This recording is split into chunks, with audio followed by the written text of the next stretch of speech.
विश्वोद्भव स्थित्याल्यादिशो हेतुमेकं गौरीपतिं विदितत्वामन्तकीर्तिं मयाश्रयम्। शौनक आज 88,000 ऋषि बैठे हैं, सूत जी से प्रश्न कर रहे हैं। हे सूत जी, आप पुराणों को जानने वाले हैं, पुराण वेदता हैं।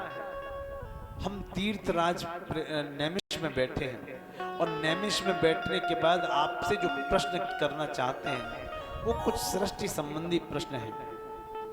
आप हमें बताएं, सृष्टि के पूर्व में भगवान शिव किस प्रकार अपने स्वरूप में स्थित होते हैं, पुनः सृष्टि के मध्य में वो कैसे पालन करते हैं और सृष्टि के अंत में वो कैसे संहार करते हैं। ब्रह्मा, विष्णु और महेश ये तीनों देवता शिव के ही अंग हैं, ये हम सब जानना चाहते हैं। तो कहा कि जो प्रश्न आपने हमसे किया है वही प्रश्न एक बार नारद जी ने ब्रह्मा जी से किया था। तो ऋषियों ने पूछा, नारद जी और ब्रह्मा जी का संवाद कब हुआ था, ये हम हमें बताएं। तो नारद जी और ब्रह्मा जी के संवाद के बारे में बताया। रुद्र संहिता के अंतर्गत एकस्मिन् समये विप्रा बहुपुत्रो विनीता तपोर्तं मन आदधे नारदो मुनि सत्तमा। एक बार विविध लोकों में भ्रमण करते हुए नारद जी अपने पिता ब्रह्मा के पास पहुंचे। नारद जी बोले, पिताश्री, मन में बड़ा उद्वेग है, कुछ अच्छा नहीं कर पा रहा हूं, ऐसा नहीं लग रहा कि मन को शांति हो। तो ब्रह्मा जी ने कहा, इसके लिए सबसे अच्छा और सुंदर उपाय है कि भीड़ भाड़ से थोड़ी दूरी बना लो और किसी गुफा में जाके तपस्या करो। किसी एक सुंदर सी जगह देख लो जहां ज्यादा कोलाहल ना हो, वहां तपस्या करो। तो तपस्या के लिए कहाँ जाएंगे? तो श्री रामचरितमानस के शब्दों में इसको सुनते हैं। कथा वही है, शब्द अलग हैं। नारद जी के इस प्रसंग को बड़े दिव्यता से सुने। नारद जी ने गुफा देखी, कहां? हिमालय की गोद में। हिमगिरी गुहा देखे अति सुंदर, हिमगिरी गुहा देखे अति पावन, हिमगिरी गुहा देखे अति पावन, हिमगिरी गुहा एक अति पावन, बह समीप सुर सरी सुहावन, बह समीप सुर सरी सुहावन, आश्रम परम पुनीत सुहावा, आश्रम परम पुनीत सुहावा, देखी देव ऋषि मन अति भावा, देख देव ऋषि मन अति भावा। एक हिमालय की गोद में सुंदर गुफा देखी और नारद जी को वो गुफा अच्छी लगी। नारद जी वहां तपस्या करने बैठ गए। खूब तपस्या की, पूरे तप गए। और तपस्या कोई भी करता है तो समस्या केवल एक ही आदमी को आती है। किसको? देवराज इंद्र को। उसका नाम तो देवराज है, इंद्र है। ऐरावत हाथी पे सवार रहता है। कुबेर जैसे व्यक्ति उसके वित्त मंत्री हैं, उसके मैनेजर हैं, लेकिन ऊंच निवास नीच करतूती, सोच बहुत छोटी है। कोई भी व्यक्ति किसी को नीचा दिखाने के लिए किसी भी हद तक जा सकता है। जिस व्यक्ति का ये स्वभाव होता है वही इंद्र होता है। समझ गए ना? इंद्र देखा है किसी ने? नहीं देखा। अभी 2023 चल रही है ना, 24 आ जाने दो, दुनिया भर के इंद्र देखेंगे। पहले एक कहावत थी, क्षण भंगुर जीवन की कल का कल, प्रात को जान खिली न खिली। मलयालय की सुच शीतल मंद सुगंध, समीर चली न चली। कटले हरि नाम अरि रसना, फिर अंत समय में हिली न हिली। ये बोला जाता था ना, अब इस कहावत में थोड़ा सा चेंज आ गया है। कहते हैं ना मार्केट में सॉफ्टवेयर अपडेट हो गया है नया, तो इसमें थोड़ा चेंज आ गया है। तो ये कैसे बोली जाती है, इंद्र दिखाते हैं आपको, इसी कविता में मिल जाएगा। क्षण भंगुर पद की कंज कली, 5 वर्ष के बाद खिली न खिली। 5 वर्ष का सत्र होता है ना, यस नोट घसीट घसीट धरो, फिर अंत में सीट मिली न मिली। क्यों? डर का है, बात का है? बोले डर इस बात का है, हम तो जानते नहीं थे। हमने अपने पिताजी से पूछा पहले, मैंने कहा अब तो नगर पंचायत के इलेक्शनों में 50-50 लाख रुपए का खर्चा होता है, पहले तो आदमी पे इतना पैसा था नहीं, तो कैसे? बोले पहले कुछ खर्चा ही नहीं होता था, केवल पर्चे छप जाते थे, 1-2 आदमी इलेक्शन लड़ने वाला होता था, कोई पहले सेवा भाव था लोगों के अंदर। तो क्या, यस नोट घसीट घसीट धरो, फिर अंत में सीट मिली न मिली। क्यों? पहले एक ही इंद्र था, अब तो घर घर में इंद्र है। अब सबसे बड़ी समस्या वोट देने वाले की है, वो वोट दे किसको? ये धर्म का संकट है। क्यों? कि मत के बड़ बार रहे मंगता, मत माने वोट, मत के बड़ बार रहे मंगता, जनता इस ओर मिली न मिली। ये विपक्ष कुठार लिए फिरता, सरकार पे चोट झिली न झिली। तो इंद्र को तकलीफ हुई। इंद्र का अर्थ क्या है? इद परमेश्वरी धातु से इंद्र का निर्माण हुआ है।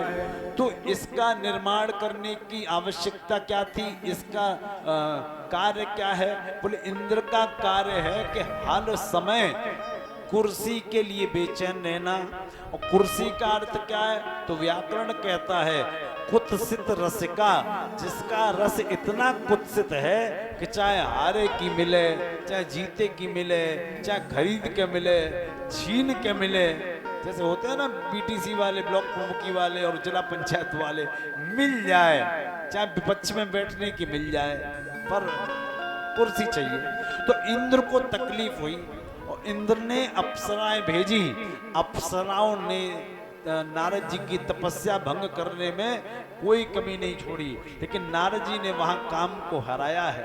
और नारद जी ने काम को वहां पे हरा के अपनी तपस्या पूर्ण की है। और तपस्या पूर्ण की है तो नारद जी में थोड़ा सा अभिमान आ गया। अभिमान, जबकि तपस्या पूर्ण करने के बाद अभिमान नहीं आना चाहिए। दैत्यों से ज्यादा कोई तपस्वी नहीं था। दैत्यों ने लाखों वर्ष तपस्याएं की, लेकिन मारे गए तो क्यों? केवल अभिमान और अधर्म के कारण। तपस्या पूर्ण हुई, शंकर जी के पास पहुंचे। शंकर जी के पास पहुंचे तो शंकर जी ने कहा, धन्य धन्य महानारद शांभव मुनि सत्तमः। हे नारद, तुम धन्य हो, बहुत दिनों से हम तुम्हें याद कर रहे थे, आज आए हो। तो नारद जी बोले कि वो आ तो रहे थे प्रभु, और कुछ समस्याएं आ गई। क्या समस्याएं आ गई? समस्या ये आ गई कि हम अचानक मन में विचार करने लगे कि ईश्वर की कृपा के लिए तपस्या की जाए। तो तपस्या की जाए तो हम तपस्या के लिए हिमालय की गोद में बैठ गए। एक सुंदर सी गुफा हमने देख ली, झरना बह रहा था, सुगंधित हवाएं चल रही थी, आनंददायक दृश्य था। तो क्या हो गया? तपस्या कर रहे थे तो तपस्या कर रहे थे तो वो आ गया था, क्या कहते हैं उसको, वो कामदेव।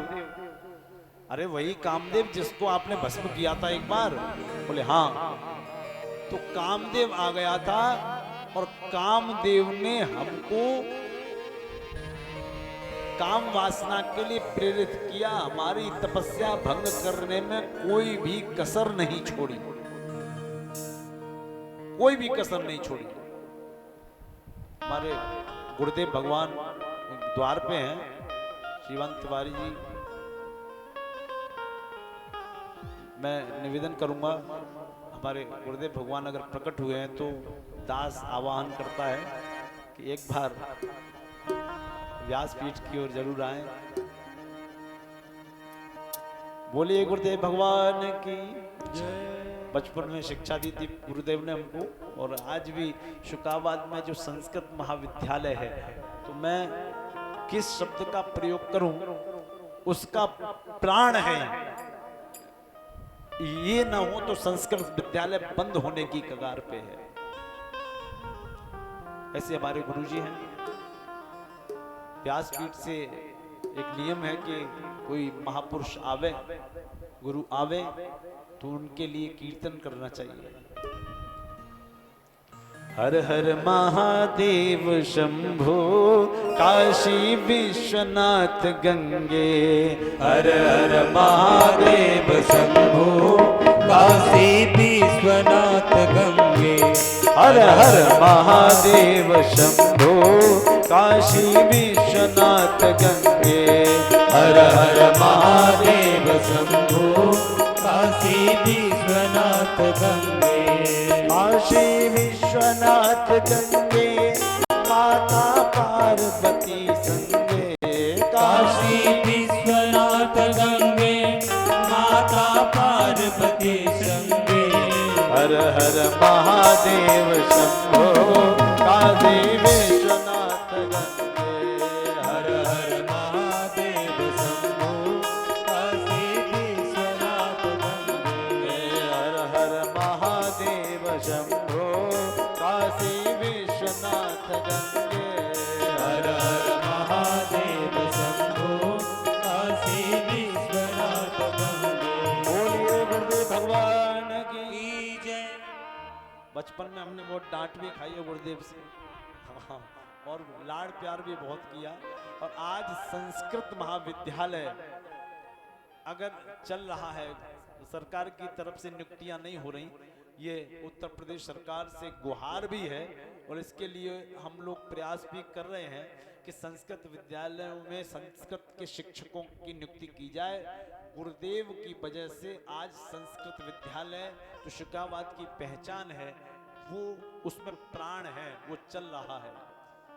आइए थोड़ी सी कथा उसके बाद चलते हैं। तो नारद जी ने कहा वो कामदेव आ गया था, उस कामदेव आया तो हमने उसको हरा दिया और वो भाग गया डर के मारे। अब जैसे आप हो वैसे हम हैं, आप भी काम विजयी हो, हम भी काम विजयी। भगवान शंकर समझ गए कि इनके लिए अब हमारी आवश्यकता नहीं, इनमें अभिमान का फोड़ा हो गया है, और अभिमान के फोड़े को, कैंसर रूपी फोड़े को ऑपरेशन की जरूरत है। तो इनको हेड क्वार्टर, हेड ऑफिस में भेजना पड़ेगा। तो हेड ऑफ द डिपार्टमेंट कौन? भगवान विष्णु। तो शंकर जी ने पहले तो समझाया, कहा हे तात नारद प्राज्ञा धन्य तुम शृणुमद्वचः वाच्यमेवं न कुत्रापि हरेरग्रे विशेषतः।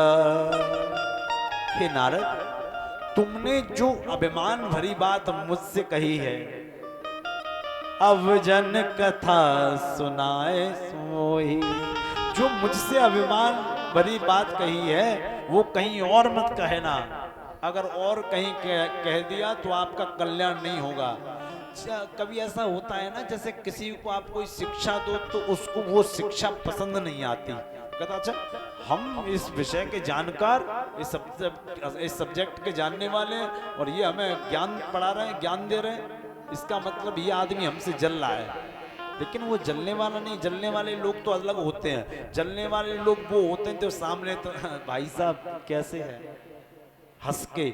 जो आदमी जितना मुस्कुराएगा समझ लो उतना लंबा छुरा साथ में लेके चलता है अंदर। काटता रहता है, पता ही नहीं चलेगा।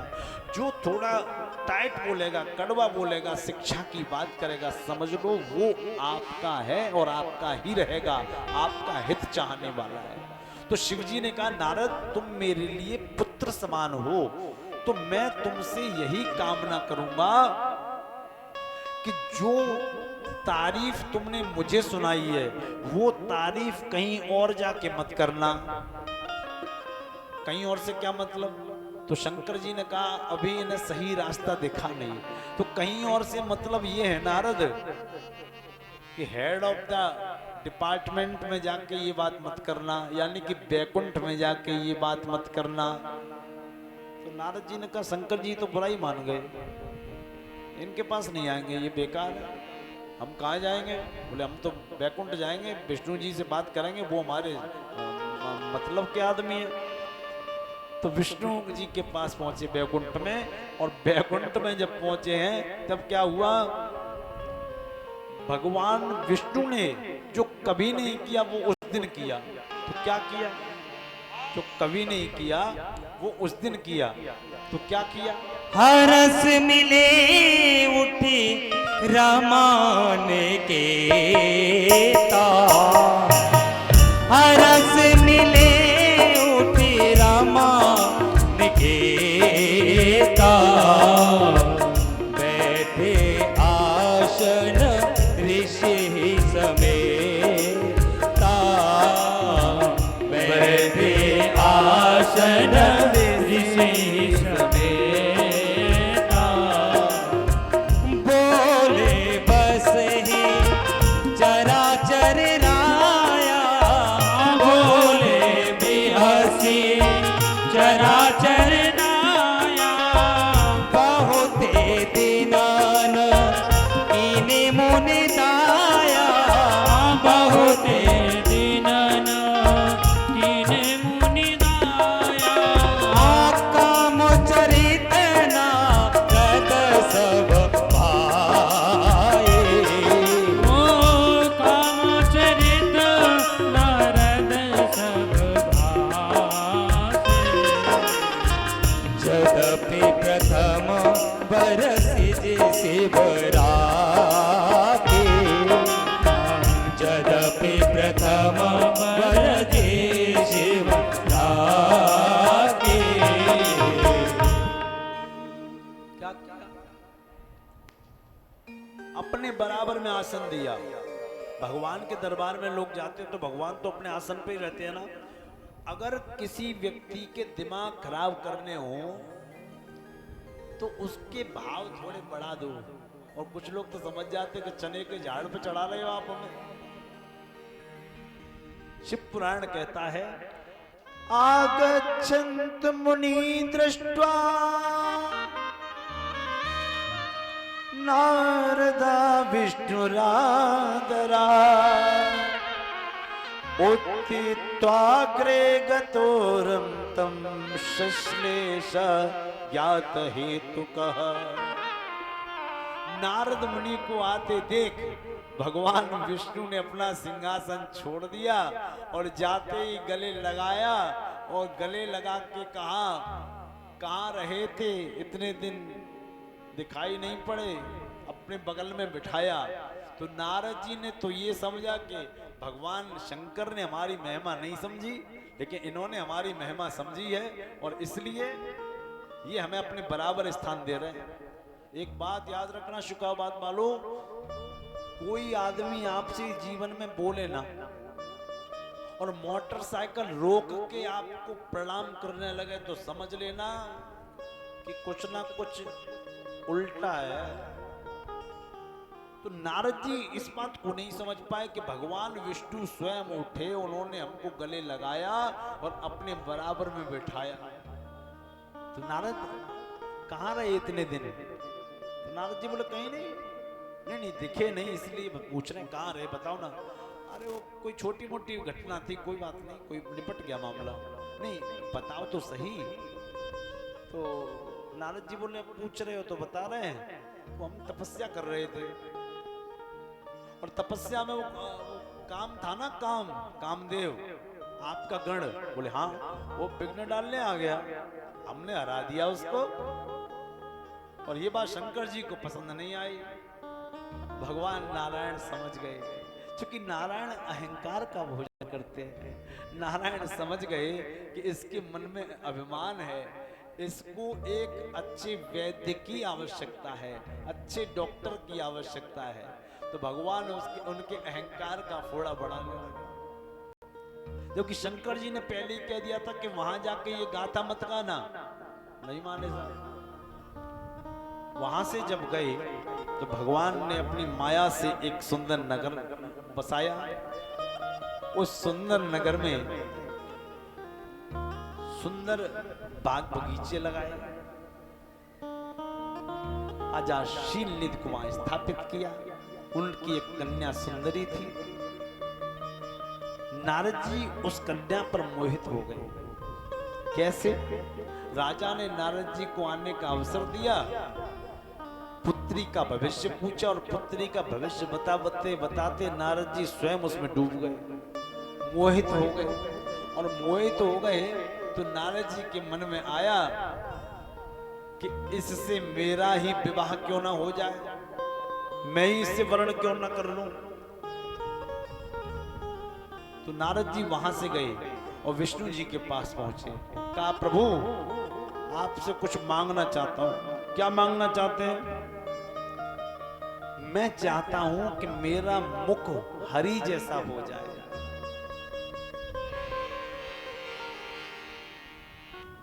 हरि जैसा मुख हो जाए।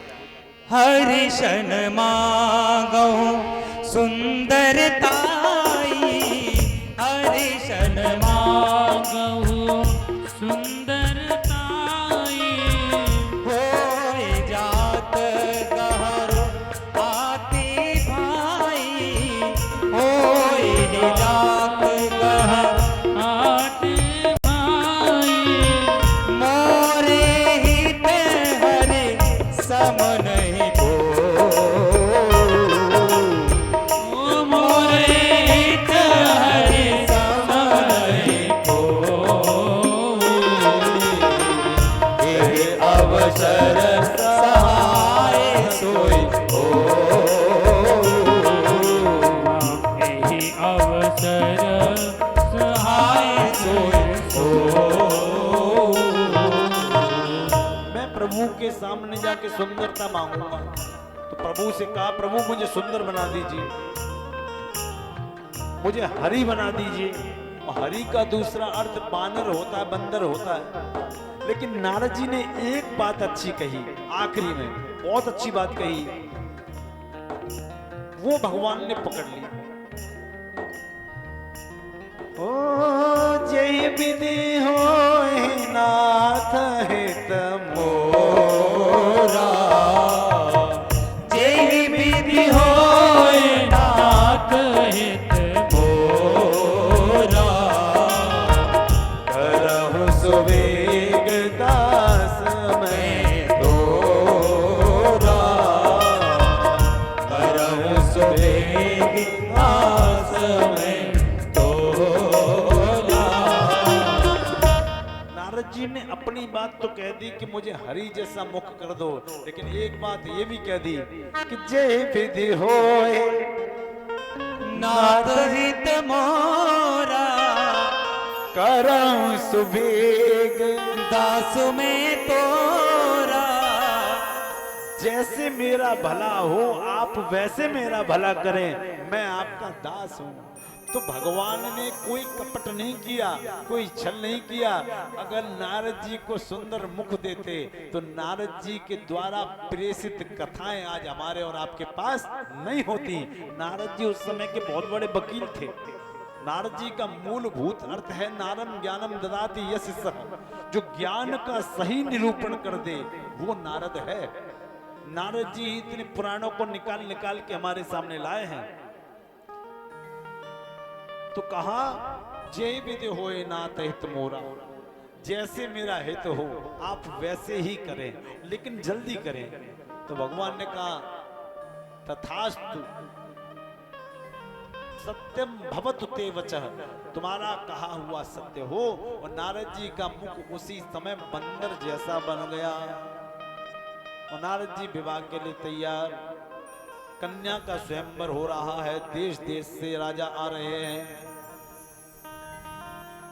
नारद जी भी पहुंच गए। अच्छा, एक बात और थी कि इस नारद के बंदर रूपी मुख को केवल कुछ ही लोग देख पा रहे हैं। एक तो वो सुंदरी कन्या, शीलनिधि की कन्या, दूसरा भगवान शंकर ने, भाई ऑपरेशन होगा तो कंपाउंडर भी चाहिए ना, तो अपने दो कंपाउंडर भेजे, दो गण, कि जाओ इनके साथ देखना कहीं बीमारी बढ़ तो नहीं रही, जहां बढ़े वहीं इंजेक्शन लगा देना, ज्यादा मत बढ़ने देना, होना तो ऑपरेशन ही है इनका, संभाल लेना गिरे तो अपने दो गण भेजे। तो भगवान के वो दो गण और वो कन्या नारद जी के उस स्वरूप को देख पा रहे थे, और कोई नहीं देख रहा था। क्या गजब की लीला है नारायण की। अपने भक्त का मजाक सबके सामने नहीं उड़वाया। नारद जी अब चूंकि अवस्था बीत गई, बुढ़ापे में विवाह करने जा रहे हैं। विवाह की भी एक उम्र होती है, कितनी उम्र तक विवाह करना चाहिए? ब्याह की चाह उठे मन में तो 15, 20, 25 लो की जाए। भैया कोई बैठे हो कुंवारे तो सुन ले। ब्याह की चाह उठे मन में तो 15, 20, 25 लो की जाए। 30 भय तन खीस भय। अच्छा, 30 साल में आदमी का शरीर तो जर्जर होने लगता है ना। 40, 50 पे नाम न लीजिए। और कुछ लोग चाहते हैं कि जब तक शमशान न पहुंचे तब तक शादियां होती रहे। 30 भय तन खीस भय, 40, 50 पे नाम न लीजिए। और काम को बेग उठे मन में तो ज्ञान की बात उरे धर लीजिए। काम सताए तो ज्ञान की चर्चाएं करने लगो, सत्संग करने लगो, लेकिन फिर भी नहीं मन माने। 60 साल में भी मन ये कहे नहीं पत्नी होनी चाहिए। 60 वर्ष में जो मन ललचाए तो उतार गए कपाल में दीजे। पैरों में से उतारो, सीधी खोपड़ी में अपनी मारो। सही। अरे 60 साल पे आदमी सठिया गया है, विवाह करने जा रहा है। अच्छा एक बात बताओ, 60 साल पे आदमी पहुंचेगा तो उसका मुंह बंदर जैसा हो जाएगा कि बनाया जाएगा? वो तो हो ही जाएगा, बनाने की फुर्सत किसको है? तो नारद जी के साथ भी यही हुआ और नारद जी समझ नहीं पाए। अब नारद जी इधर से उधर कूद रहे, उधर से इधर कूद रहे।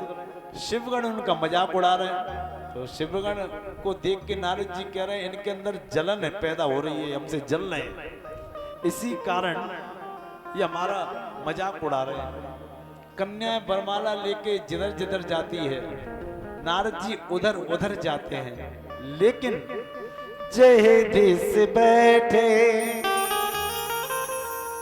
नारद फूली, जय देश बैठे नारद फूली, जय देश बैठे नारद फूली, जय देश बैठे नारद मुनि। जय देश कहता हूँ ना जे क्यों भूली, जय देश कहता हूँ ना जे क्यों भूली। जिस दिशा में नारद जी बैठे उस दिशा में उस कन्या ने नजर ही नहीं करी। इतने में क्या हुआ, भगवान ने कहा खेल बहुत हो गया। भगवान आए और सुंदरी से अपने गले में वरमाला डलवाई। क्यों वो सुंदरी से वरमाला क्यों डलवाई? क्योंकि वो माया थी, और माया किसके साथ जाएगी? बोले माया मायापति के साथ जाएगी। और मायापति कौन? भगवान नारायण। तो दुल्हन ले गए लक्ष्मीवासा, अपनी दुल्हन को लेके चले गए। अब जब इतना हो गया तो नारद जी गुस्से में लाल पीले भगवान विष्णु को गालियां देने लगे, उल्टा सीधा बोलने लगे। तो शिवगणों ने कहा कि अपना मुंह शीशे में देखो, तो शीशा तो वहां था नहीं, पानी भरा रखा था एक जगह। निज मुख मुकुर, मुकुर माने क्या बताया था अभी? शीशा। निज मुख मुकुर बिलो गाँव जाई। अब अरे नारद जी, हमारी बात का बुरा मत मानना, अपना मुंह शीशे में तो देख लो। तो एक पात्र में पानी भरा था, उसमें मुंह देखा तो नारद जी ने कहा हमने तो हरि का रूप मांगा था, इन्होंने हमें बंदर बना दिया, सुंदर की जगह बंदर, हम विष्णु को छोड़ेंगे नहीं। तो गए रास्ते में, बीच पंथ मिले धनुजारी, बीच में ही मिल गए, और बीच में ही मिल गए तो नारद जी ने जो उल्टा सीधा बोलना शुरू किया, उसका क्या व्याख्यान किया जाए। नारद जी माया से इतने मोहित हो गए, नारद जी ने कहा कि आपके सिर पे कोई है नहीं, इसलिए जी में आता है वो करते हो। आपको हम श्राप देते हैं कि आपने हमारा बानर जैसा मुख किया, अतः बानर ही आपकी सहायता करेंगे। बहुत समझने का विषय है ये। क्या कहा? आपने हमारा बानर जैसा मुख किया, बंदर जैसा मुंह बनाया, बंदर ही आपकी सहायता करेंगे। अच्छा, ये श्राप हुआ कि वरदान हुआ, यही समझ में नहीं आया। भाई होना तो ये चाहिए था कि आपने हमारा बंदर जैसा मुंह किया तो बंदर ही आपकी स्थिति खराब करेंगे। वो यहाँ कह रहे हैं कि बंदर जैसा मुंह किया तो करे है कीश, कीस माने बानर होता है, सहाय तुम्हारी, बानर आपकी सहायता करेंगे। और सत्य भी हुआ, बानरों ने ही सहायता की। कब? जब जानकी जी का हरण किया। फिर भगवान समझ गए कि ज्यादा क्रोध में है, तो तब हरि माया दूर निवारी, तहां न रमा न राजकुमारी, कोई था ही नहीं। नारद जी को चेत आया कि ये मैंने क्या कर दिया। इधर शिव जी के गण पीछे से आए, उनको भी श्राप दे दिया कि तुम 3 जन्मों तक राक्षस बनोगे। तो विष्णु भगवान ने कहा वरदान भी तो दे दो। बोले वरदान ये है कि 3 जन्मों तक ये राक्षस तो बनेंगे, लेकिन इनका उद्धार करने आपको जाना पड़ेगा। तो भगवान विष्णु बोले आए थे हरि भजन को, उपटन लगे कपास, फंस गए चक्कर में, क्या करें।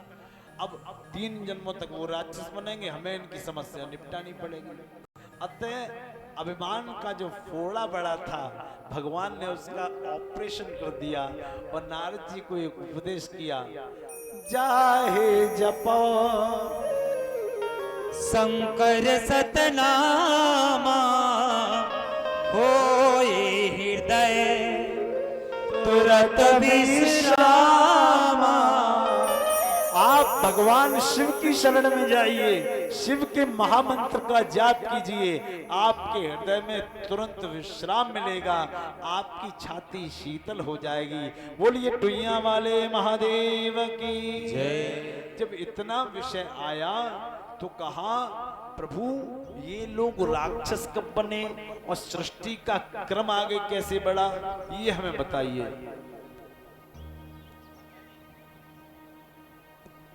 सृष्टि का क्रम आगे कैसे बढ़ा, ये हमें बताइए।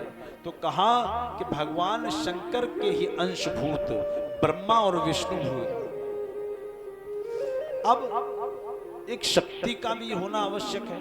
मैंने आपको कल भी बताया और 7 दिन तक निरंतर यही बात बताऊंगा। बिना शक्ति के शिव का कोई आधार नहीं है। ये नीचे अगर न हो तो टिकेंगे काहे पे। ये शक्ति स्वरूपा है, जगदम्बा कामाख्या स्वरूपा है। तो शक्ति का प्रादुर्भाव, शक्ति तस्ते कले नापे स्वैरम विहरता तनो, स्वविग्रह हस्त्वाम सृष्टाम स्वशरीरा न पायने। उस समय एकाकी रहकर स्वेच्छानुसार विहार करने वाले भगवान शिव ने अपने ही श्री विग्रह से एक शक्ति का प्राकटीकरण किया। और शक्ति कैसी थी? अस्याष्टो भुजाश्चासन चित्रवदना शुभा राका चंद्र सहस्र बदने भाष निष्ठया। भगवान शिव ने जिस शक्ति को प्रकट किया था वो सिंह पे सवार थी, अष्टभुजाएं धारण किए हुए थी, साक्षात जगदम्बा थी। बोलिए जगदम्बा माई की जय। अभी जगदम्बा माई का प्राकटीकरण होगा, अंबिका जी का प्राकटीकरण हुआ। नाना प्रकार के आभूषणों से सुशोभित थी, हाथ में अभय और वरद मुद्रा धारण किए थी, शंख चक्र गदा त्रिशूल धनुष बाण ये सब उनके हाथों में था। भगवान शिव ने ब्रह्मा विष्णु को उनका दर्शन कराया और कहा यही उमा के रूप में हमारे वाम भाग में विराजेंगी, ऐसी शक्ति को प्रणाम है। आइए हम लोग महाशक्ति की एक भेंट गाते हैं, उसको सुनते हैं। आइए बोलिए सच्चे दरबार की जय। हो मां जय मां, हो मां जय मां। मैं बालक तू माता शेरा वाली है अटूट ये नाता शेरा वाली। मैं बालक तू माता शेरा वाली है अटूट ये नाता शेरा वाली। मैं बालक तू माता शेरा वाली है अटूट ये नाता शेरा वाली। तू माता शेरा वाली है अटूट ये नाता शेरा वाली। ओ शेरा वाली माँ, पहाड़ा वाली माँ, मैरा वाली माँ, जोता वाली माँ। मैं बालक तू माता शेरा वाली है अटूट ये नाता शेरा वाली माँ। मैं बालक तू माता शेरा वाली है अटूट ये नाता शेरा वाली। ओ शेरा वाली माँ, पहाड़ा वाली माँ, मेहरा वाली है माँ, जोता वाली माँ। मैं बालक तू माता शेरा वाली जय बोलो शेरा वाली है अटूट ये नाता शेरा वाली।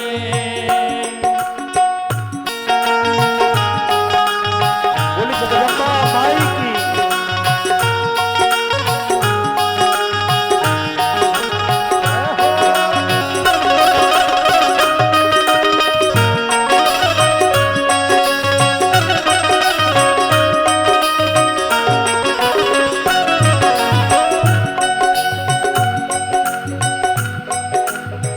तेरी ममता मिली है आनंद जी, आने दीजिए, आने दीजिए।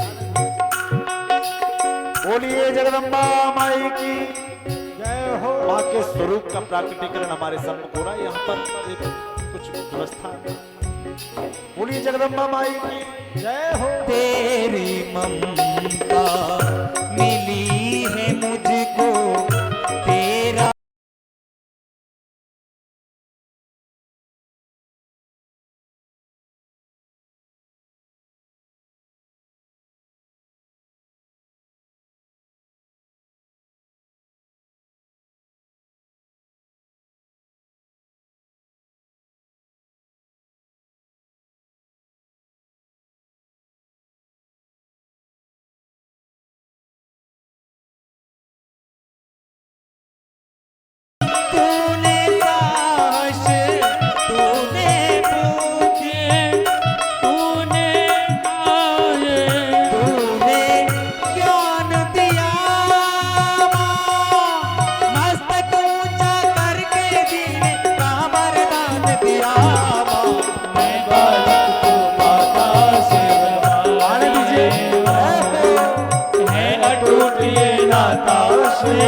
पावन ज्योति समाई, जब से दोने नो में तेरी पावन जोत समाई।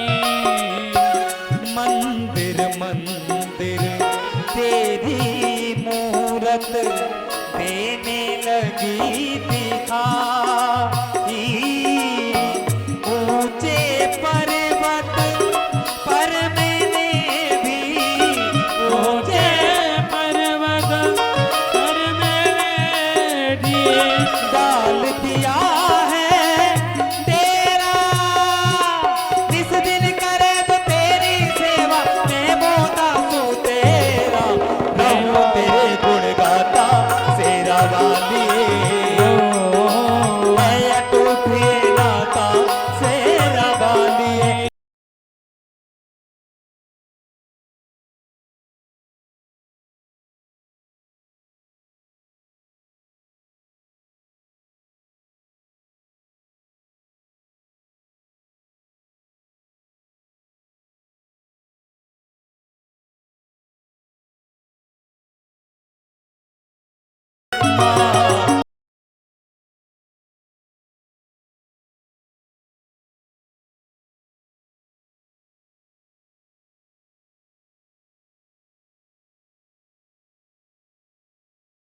शेरा वालिए, मैं अटूट ये नाता शेरा वालिए।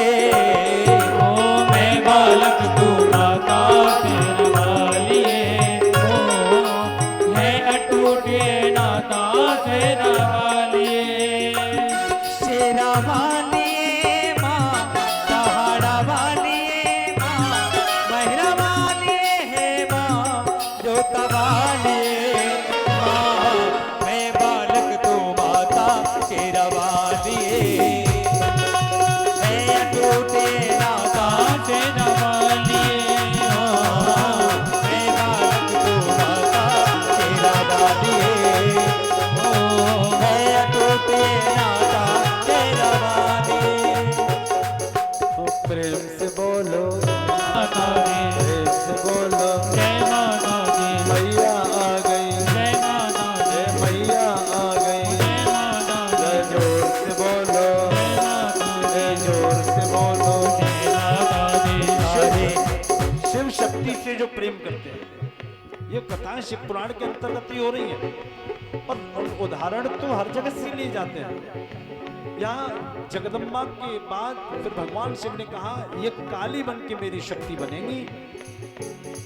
हम लोग मन में भावना जागृत करेंगे और माता रानी का नाम बड़े भाव से लेंगे।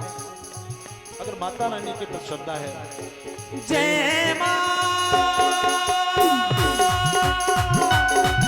जय माँ, जय माँ, जय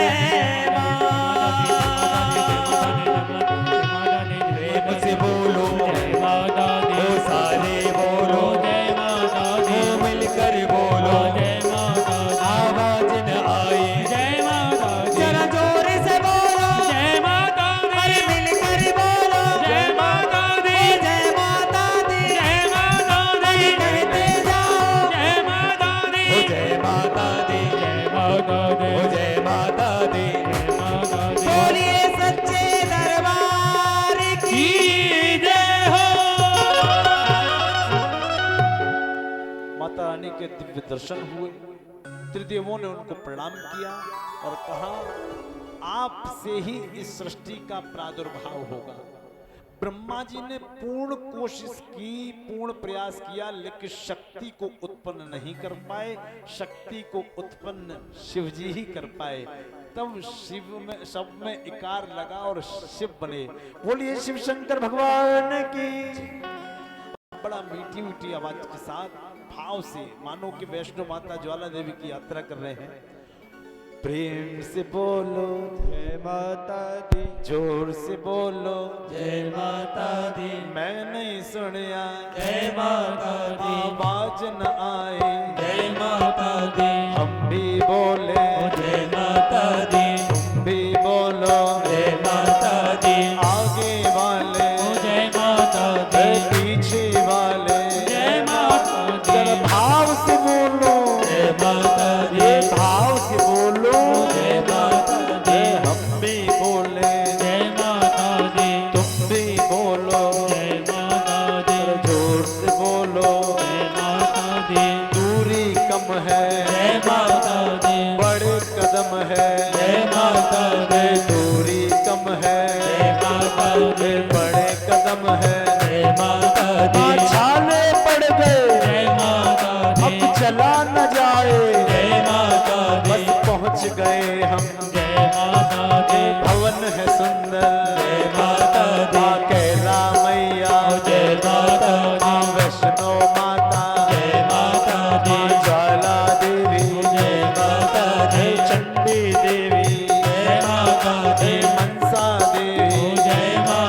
बोलो जय माता दी, माँ मेहरों वाली, जय माता माँ दी, शेरों वाली, जय माता दी, माँ ज्वाला देवी, जय माता दी, माँ शाला देवी, जय माता हे दी, सिंह सवारी, जय माता दी, माँ लाल चुनरिया, जय माता दी, माँ लाल चुनरिया, जय माता दी, हरी चूड़ियाँ, जय माता दी, हरी चूड़ियाँ, जय माता दी, माथे पे बिंदिया, जय माता दी, माथे पे बिंदिया, जय माता दी, मांग भराई, जय माता दी, पाँव में पायल, जय माता दी, पाँव में पायल, जय माता दी, सौभाग्य की देवी, जय माता दी, हम भी आ गए, जय माता दी, माँ हरी चूड़िया, जय माता दी, पहन के आजा, जय माता दी, और न तड़पा, जय माता दी, ये दर्शन हो गए, जय माता दी, ये दर्शन हो ओ गए, जय माता दी, ये दर्शन हो ओ गए, जय माता दी, तेरा दर्शन करते जाओ, लोग कहें जय माता दी, तेरा दर्शन करते जाओ, लोग कहें जय माता दी, तेरा दर्शन करने जाओ, लोग कहें जय माता दी, तेरा दर्शन करने जा, लोग कहे जय माता दी, लोग कहें जय माता दी, लोग कहें जय माता दी, लोग कहे जय माता दी, लोग कहे जय माता दी, ये दर्शन हो गए, जय माता दी, माँ सोना चेहरा, जय माता दी, ये सुंदर मुखड़ा, जय माता दी, क्या अजब छटा है, जय माता क्या दी, गजब छटा है, जय माता दी, जय माता दी, जय माता दी, जय माता दी, जय माता दी, जय माता दी, जय माता दी, जय माता दी, जय माता दी। माँ जगदम्बा का प्राकटीकरण हुआ, यह कथा यहाँ विश्राम। कोई नहीं, कोई नहीं, छोड़ दो, छोड़ दो, छोड़ दो।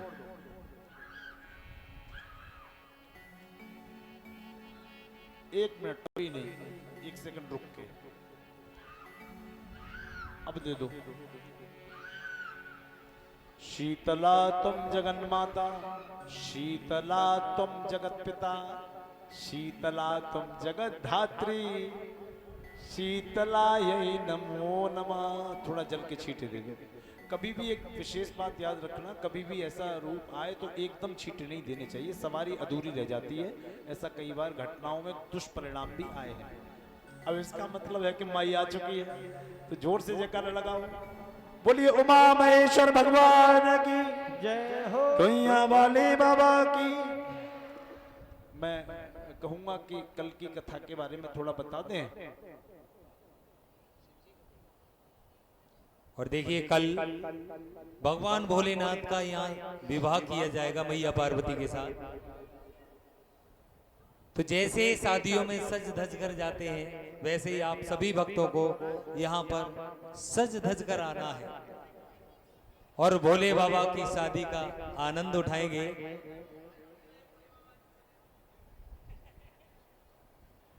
अब थोड़ा संचालक महोदय हमारे शरद जी कुछ संचालन करेंगे, उसके बाद हम लोग आरती की ओर चलेंगे।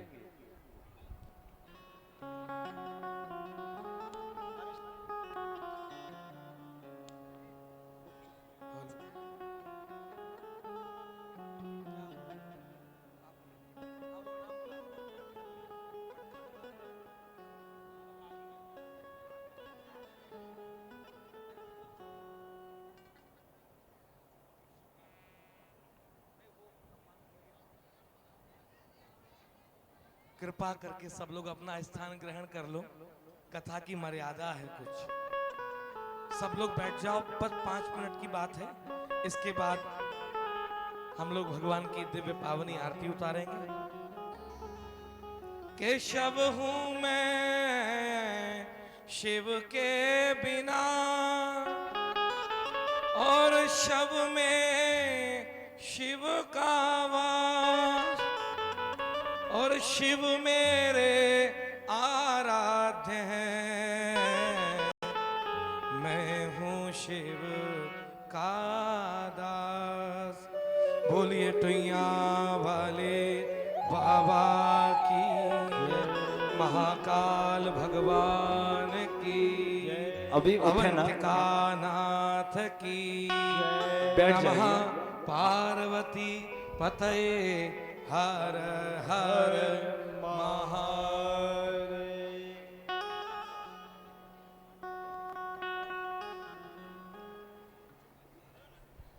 प्रिय बंधुओं, आप सभी लोग बहुत ही पतित पावनी कथा का श्रवण कर रहे थे कि शव हूं मैं शिव के बिना, शव में शिव का वास। सच बताओ, हमारे आपके अंदर एक शक्ति है जो हमारा आपका संचार कर रही है, जिसके कारण से हम बोल पा रहे हैं। अगर वो शक्ति निकल जाए तो हम सब शव ही तो हैं। और अभी हमने शक्ति पूजन किया, तो वो शक्ति कहाँ है? वो आत्म शक्ति हमारे अंदर है, जिसको भगवान शंकराचार्य कहते हैं, न मे मृत्यु शंका न मे जाति भेदा, पिता नैव मे नैव माता न जन्मा, न बंधुर न मित्र गुरुर नैव शिष्य, चिदानंद रूपा शिवोहम शिवोहम। शिव कहाँ है? शिव हमारे आपके अंदर ही तो बैठा है। और शव, शिव और शव, शिव नहीं तो शव, तो फिर शमशान घाट पर ले जाओ। राम नाम सत्य है, शिव है इसलिए तुम्हारा अस्तित्व है। तो मैं निवेदन एक ही बात करूंगा आज, कि शिव को गंगा जल चढ़ाते हैं या नहीं चढ़ाते? सच बोलना, कितने लोग सहमत हैं? शिव को दूध चढ़ता है, दही चढ़ता है, घी चढ़ता है, शहद चढ़ता, गन्ने का रस चढ़ता, गंगा जल चढ़ता, लेकिन कहीं गंदा जल चढ़ता है? कहीं कोई शिव को शराब चढ़ाता है मंदिर में? तुम्हारे शरीर रूपी मंदिर के अंदर आत्म ज्योति रूपी जब शिव निवास करता है तो उसको गंगा जल अर्पण करो। और जो गंगा जल अर्पण करते हैं उनको सौगंध दो, तुम्हारे अंदर शिव है, तो मदिरा का पान रुक जाएगा। बोलो, शिव अंदर है या नहीं है? अगर शिव अंदर है तो वो गंगा जल बाहर भी चढ़े और अंदर भी चढ़े, वो सुगंधित द्रव्य अंदर भी चढ़े और तुम्हारे अंदर भी वही चढ़े। जो शिव को अर्पण कर सकते हो वही इस शरीर को अर्पण करने लगो, शिव की उपासना हो जाएगी, अभ्युदय हो जाएगा, मेरे राष्ट्र का निर्माण हो जाएगा। जो हम शिव को अर्पण करना चाहते हैं वो अंदर बैठे हुए शिव को भी अर्पण करें। मंदिर में कोई पिज्जा चढ़ाता है? कभी देखा किसी ने बर्गर चढ़ाया हो? कभी किसी ने चाउमीन चढ़ाई हो? ये सब मादक पदार्थ जो तुम्हारे शरीर को नष्ट करने का काम कर रहे हैं, पाश्चात्य संस्कृति के लोग चाहते हैं कि तुम इनको खाओ और बिगड़ जाओ, रोज दवाइयां चलें, तुम्हारी अंतड़ियां गल जाएं। कैसे कैसे पदार्थ डाल करके, गौ मांस से युक्त पदार्थों को डाल करके ये सब चीजें तैयार की जा रही हैं। और तुम बड़े फैशन से कहते हो हम पिज्जा हट गए थे, हम डोमिनोज गए थे। ये शर्म में रखने वाली बात है। हम शिव पुराण के श्रोता हैं, हम राम कथा के श्रोता हैं। संकल्प लें कि इस प्रकार की पाश्चात्य संस्कृति का आक्रमण जो हमारे घरों में हो रहा है हम रोकेंगे। कल मैंने वेश पर चर्चा की थी, आज मैं खान पान पर कह रहा हूं। अपने खान पान को पवित्र बनाइए। जो मंदिर में अर्पण कर सकते हैं वही इस मंदिर में अर्पण कीजिए। आपका शरीर भी तो मंदिर है, तो शिव की साधना हो जाएगी। शिव को मूर्ति मंत्र रखो, अच्छी बात, लेकिन तुम्हारे अंदर भी ज्योति जल रही है और वो ज्योति निकल जाएगी तो तुम शव रह जाओगे। चिता में जलने से पूर्व जीवन में चिंतन को जागृत कर लो और अर्थी पर चढ़ने से पूर्व जीवन के अर्थों को संजो लो, बस जीवन साकार हो जाएगा। इतना ही मात्र निवेदन है मेरा।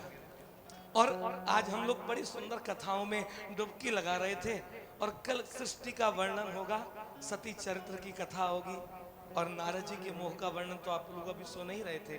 फिर शक्ति का आविर्भाव रुद्र संहिता के अंदर कथा चल रही है और कल भगवान गौरी शंकर जी के पवित्र विवाह का वर्णन यहाँ पर महाराज जी के श्रीमुख से किया जाएगा। और हम विनम्र निवेदन सभी की ओर से यही कर रहे हैं कि केवल 5 दिन है, आप जितना हो सके लीलाओं को सुना। आपसे सब लीलाओं को सुनने के लिए बहुत व्याकुल हैं कि भगवान की पवित्र लीलाओं का गुणगान करिए, जिससे सुन करके हमारी जो बुद्धि है वो पवित्र हो जाए। बस यही निवेदन है, क्योंकि श्रावण का अर्थ ही सुनने से है। श्रावण का अर्थ है सुनने से। क्या सुनना? भगवान की लीलाओं को सुनना। तब तो भोलेनाथ ने महाराज श्री को बुलाया है, तुम भगवान की पवित्र लीलाओं को, विशुद्ध लीलाओं को सुने, क्योंकि भगवान की लीलाओं को सुनने से संसार की लीलाएं मन से चली जाती हैं और मन पवित्र हो जाता है। शिव ही तो कथा सुनना चाहते हैं और हमारे आपके अंदर शिव ही तो कथा सुन रहे हैं, और वो चले गए तो शव ही तो रह जाना है। इसलिए जब तक जागृत हो उमा महेश्वर का चिंतन करो, उनके नाम का स्मरण करो। अब अधिक समय नहीं लूंगा, कुछ निवेदन है वो निवेदन करूंगा, इसके बाद आरती होगी। बड़ा धैर्य से निवेदन को सुन लीजिए। आज शिवरात्रि है, आज शिवरात्रि है। मंदिर में देखो बाहर से दर्शन का विधान है, और जब तक कथा रहेगी बाहर से ही दर्शन करें, बिल्कुल ना कहें हमें अंदर जाना है। नेत्रों से स्पर्श करने की बात मैं लगातार कह रहा हूँ। भगवान को नेत्रों से स्पर्श करो, उनको अपने नयनों में बसाओ। उनका दिव्य श्रृंगार है। जल केवल सुबह 12 बजे तक, और इस समय केवल दर्शन। यही क्रम कथा के दिनों तक रहने वाला है। इसलिए किसी को जबरन ये ना कहे कि मुझे अंदर जाने दो। भगवान तो सबके लिए एक से है। सब तुम सब वीआईपी हो, तो फिर एक वीआईपी क्यों बने, है ना? इसलिए हम लोग अगर अच्छा करेंगे तो हमारे बच्चे भी वैसा ही करेंगे। आचरण वो करना चाहिए जो हमको अपने लिए अच्छा लगता हो। कल महाराज श्री कह रहे थे ना, दुर्गा जी की बहुत सुंदर प्रतिमा सजी हुई है और तुमने जाकर पेड़ा चिपकाया, फिर ऊपर से जल चढ़ाया। बोलो पूजा किया या अपमान किया?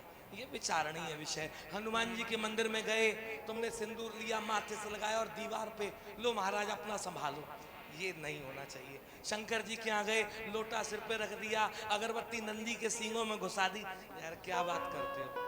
और एक बड़ा नाटक चल रहा है कि नंदी के कान में कूं करने का। मुझे एक बात बताओ, प्रभु का नाम अंतर्यामी है या नहीं है? बोलो हाँ या ना बोलो। है, और ये मानते हो तुम्हारे अंदर वो है, तो क्या वो तुम्हारे मन की सुन नहीं पाएगा? तुमको 100 लोगों के बीच में घुस के जाना, नंदी के कान में क्यों करना? यार भटकाया जा रहा है तुमको। प्लीज अपनी बात को अपने हृदय से कहिए। तुम्हारे अंदर बैठा हुआ शिव अवश्य सुनेगा। या तुम ये कह दो तुम्हारे अंदर शिव नहीं है, और अगर वो है तो तुम्हारी भक्ति में ताकत होनी चाहिए कि शिव स्वयं सुन लेंगे तुमको। कल तो कथा में विषय चल ही रहा था, आडंबर बढ़ते जा रहे हैं। आत्मदर्शन की बात करिए, आत्मदर्शन की। मंदिर की प्रतिष्ठा को बचाइए, मंदिर में नैतिकता को लाइए, अनुशासन को लाइए, पंक्तिबद्ध होकर दर्शन करिए, वेश और परिवेश के साथ में प्रवेश करिए। ये हमारे संस्कृति का विषय है, ये गिरनी नहीं चाहिए संस्कृति। महापुरुषों ने बड़े प्राण दिए हैं, बड़ा त्याग किया है, जब आज हम यहाँ पर खड़े हैं। इसलिए हमारी संस्कृति के संरक्षण करना ये हमारा उत्तरदायित्व है। और आज शिवरात्रि है। हर वर्ष सावन की शिवरात्रि को बाबा की भस्म आरती का कार्यक्रम होता है। तो रात्रि 3 बजे से यहाँ पर जो लोग धोती पहनकर आएंगे, पुरुषों में, माताएं साड़ी में आएंगी तो बाहर रहेंगी, अंदर एंट्री पुरुषों की होगी। केवल जो धोती पहने होंगे, ऊपर शरीर पर कोई भी वस्त्र नहीं होगा। सुबह 4 बजे से अभिषेक प्रारंभ होगा और बाबा की भस्म आरती सुबह होगी। अगली बात, हम लोग अब तो बहुत सारे लोग बैठे हो, इसलिए सूचना ज्यादा अच्छे से पहुंचेगी। द्वारों पर चप्पल नहीं उतारेंगे, जूता स्टैंड बनाए, क्योंकि फिर हमारी गारंटी नहीं तुम्हारी चप्पल कुत्ता ले गया कि बंदर ले गया, वो तुम जानो, तुम्हारा काम। लेकिन टोकन मिलेगा तो तुम्हारा पदवेश तुमको मिलेगा। हमको अपनी गाड़ियां पार्किंग में खड़ी करनी है। प्रसाद बहुत मर्यादा के साथ में हमको लेना है। कथा में समय से आना है, इन बातों का विशेष ध्यान रखना है। और एक घोषणाओं का जो समय है वो भी मैं आपको बोल दूं। कल मैंने बोला था कि एक बेलपत्री की जो सहयोग राशि है, बेलपत्री माने बाबा के चरणों में जो लगने वाली सहयोग राशि है, हमने उसको बेलपत्री का नाम दिया है। माने 501 रुपए की सेवा जो कर रहा है उसकी एक बेलपत्री, 1100 में 2 बेलपत्री, माने उस बेलपत्री का नाम उस राशि को सम्मान देने के लिए किया गया है। आज एक माता जी बोली वहाँ काउंटर पे, महाराज जी वो 500 रुपये ले लो, एक बेलपत्री दे दो। भैया बेलपत्री बहुत अमूल्य है, तुम पूरा जीवन दे दो, वो शिव कृपा से ही मिलेगी, उसकी कीमत नहीं लगाई जा सकती। केवल एक भाव है कि हमारा सेवा पुष्प भगवान के चरणों में लग जाए, इसलिए उसको सहयोग राशि को बेलपत्र का नाम दे दिया है। तो इसलिए ऐसा ना करें, नहीं तो काउंटर में बैठे लोग ये कहेंगे भैया क्या क्या कह दिया आपने, लोग बेलपत्री मांग रहे थे। मैंने उस दिन सुनाया था ना वो भजन, सांसों की माला पे सुमेरू में हरि का नाम, पालकी यात्रा वाले दिन, तो उसमें दूसरा भाव दिया था, एक तो सांस की माला है और एक सास की माला है। तो सांस की माला को पकड़ो, सास की माला को ना पकड़ो। तो वही तात्पर्य है, मंदिर की सेवा में हमको सहयोग अर्पण करना है। आजीवन सदस्यों के लिए 51,000 रुपए की सहयोग राशि है, पत्थर पर नाम अंकित किया जाएगा। तो जो लोग 51,000 रुपया सहयोग के रूप में ट्रस्ट को देंगे वो पत्थर पर नाम अंकित होगा।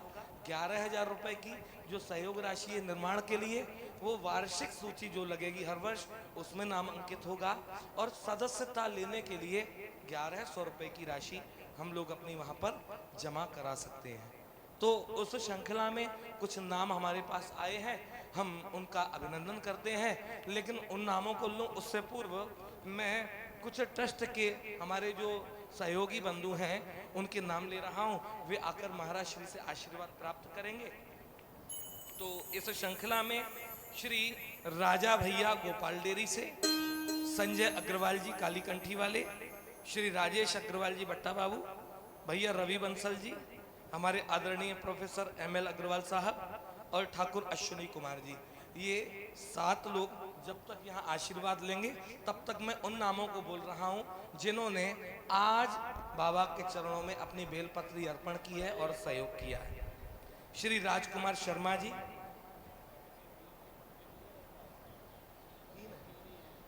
तो आप कर दीजिए, कर दीजिए, एक ही बात है, कोई अंतर नहीं, सब हमें जानकारी नहीं थी, कल से रखवा। राजकुमार शर्मा जी ने 1 बेलपत्री की सेवा, श्री रेखा यादव जी ने 1 बेलपत्री की सेवा, राम निवास जी ने 1 बेलपत्री की सेवा, श्री विशेष कुमार जी, उमेश कुमार जी 1100 रुपए का सहयोग लेकर सदस्यता ली है, श्री सौरभ जी ने 1 बेलपत्री की सेवा की है, और श्री सुमन, इन्होंने तो स्पष्ट कहा मैं बापू जी की शिष्या हूँ। ये कितने गौरव की बात है, हम अपने आप को शिष्य मान लें, गुरु होने को सब तैयार है, लेकिन इतनी बात कि लिखवाना कि मैं बापूजी की शिष्या हूँ, ये बहुत बड़ी बात है। शिष्य होना ही उपलब्धि है, गुरु होना बड़ा सरल है, लेकिन शिष्य होना ही जीवन की उपलब्धि है। महाराज जी ने भी आज जब गुरुजी पधारे कितने सहज भाव से कहा कि मेरे गुरुदेव पधारे हैं। एक अवस्था को पा जाने के बाद भी हमारे मन में शिष्य का भाव बना रहे, बस यही जीवन की एकमात्र सिद्धि है। तो ऐसे लोगों के लिए ताली बजा दिया करो भाई। इसके बाद गुप्तदान में 1 बेलपत्री, इसके बाद गीता करसौलिया जी ने 1 बेलपत्री, कप्तान सिंह जी की 1 बेलपत्री, इसके बाद सुप्रिया शर्मा जी ने 2100 रुपए की सेवा में 4 बेलपत्री बाबा को अर्पण की हैं। अशोक शर्मा जी ने 1 बेलपत्री दी है। रश्मि शास्त्री जी नगला पॉपी से, आपने 21 तारीख को होने वाले संत भंडारे के लिए 50 किलो चीनी कार्यालय में अर्पण की है। श्री टुनिया वाला मंदिर ट्रस्ट आप सभी का बहुत बहुत अभिनंदन करता है, वंदन करता है, स्वागत करता है। एक बार प्रेम से बोले टुनिया वाले बाबा की।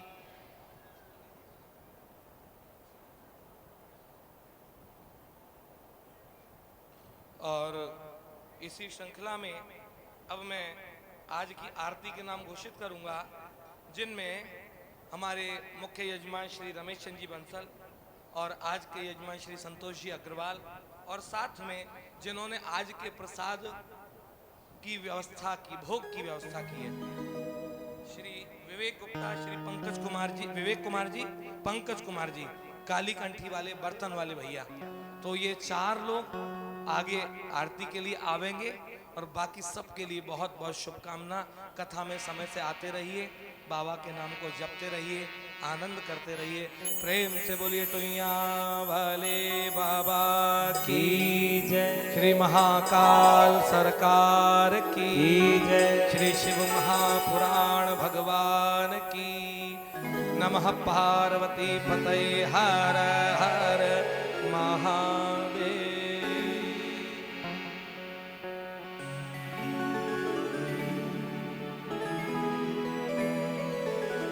सभी भक्त आरती के लिए अपने यथास्थान खड़े हो जाए। लाइट वाले भैया से मेरा निवेदन है, ये पंखा बंद कर दे। लाइट वाले भैया, जय।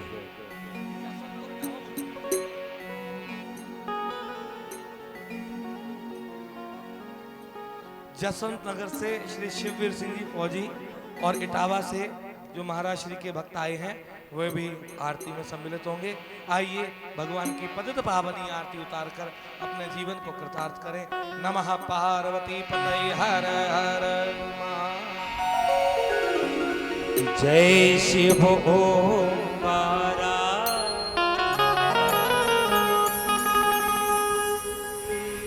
ओम जय शिव ओंकारा,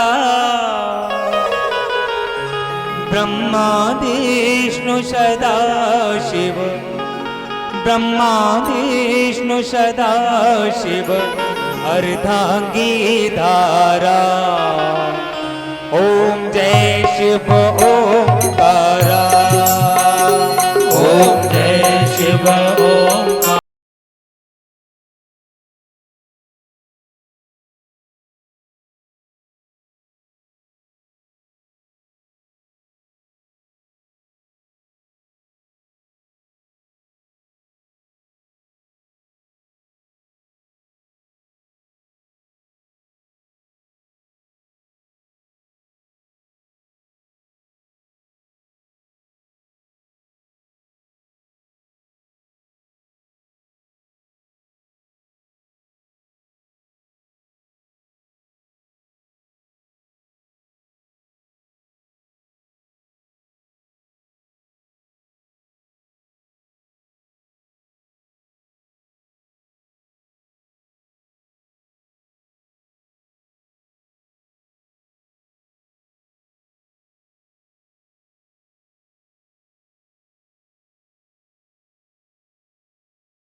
हर हर महादेव। ब्रह्मा विष्णु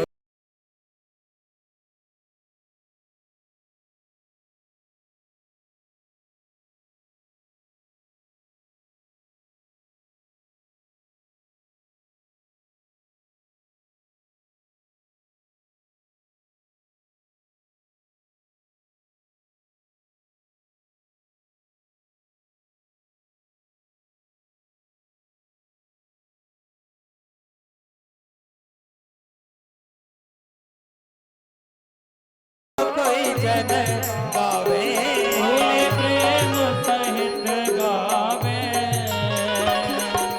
कहत शिवानंद स्वामी, कहत हरि हर स्वामी। मनवांचित फल पावे। ओम हर हर हर महादेव। जय शिव ओंकार। शिव ओंकारा ब्रह्मा विष्णु सदा शिव बोले भोलेनाथ महाशिव हरे नागीरारा ओम जय शिव ओंकारा ओम जय शिव ओंकारा प्रभु हरि शिव ओंकारा प्रभु पार्वती का प्यारा ब्रह्मा विष्णु सदा शिव बोले भोलेनाथ महाशिव हरे नागीरारा ओम जय शिव ओंकारा ओम जय शिव करुणावतारं संसारसारं भुजगेन्द्रहारं सदा वसन्तं हृदयालमिन्दे भवं भवानी सहितं नमामि त्वमेव माता पिता त्वमेव त्वमेव बन्धुः सखा त्वमेव विद्या द्रविडं त्वमेव त्वमेव सर्वं मम देवदेव त्वमेव सर्वं मम देवदेव त्वमेव